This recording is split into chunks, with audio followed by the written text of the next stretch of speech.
నెల్లూరు జిల్లా సైదాపురం మండలంలోని అక్రమ మైన్లలో అధికారులు తనిఖీలు నిర్వహించారు. గ్రీన్ ట్రిబ్యునల్ అనుమతులు లేకుండా మైనింగ్ చేస్తున్నారని వైఎస్ఆర్సీపీ నాయకురాలు పొట్టేళ్ల శిరీష ఫిర్యాదు మేరకు అధికారులు సోదాలు చేశారు.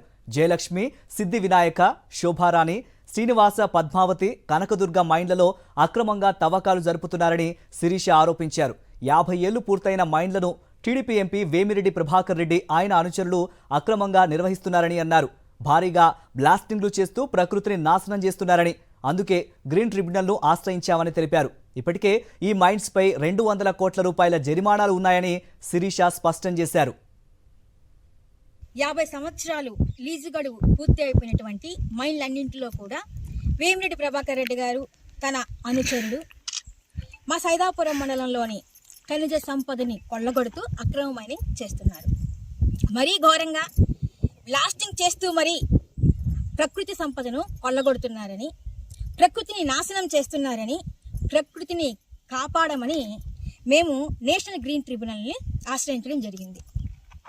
నేషనల్ గ్రీన్ ట్రిబ్యునల్ వారి సూచనల మేరకు ఈరోజు మా సైదాపురం మండలంలో రెవెన్యూ డిపార్ట్మెంట్ వారు, మైనింగ్ డిపార్ట్మెంట్ వారు, పొల్యూషన్ కంట్రోల్ బోర్డు వారు, వీరు ఈ డిపార్ట్మెంట్ అందరూ కూడా 50 సంవత్సరాలు పూర్తి అయిపోయినటువంటి మైన్లన్నింటిలో కూడా పరిశీలించడం జరిగింది.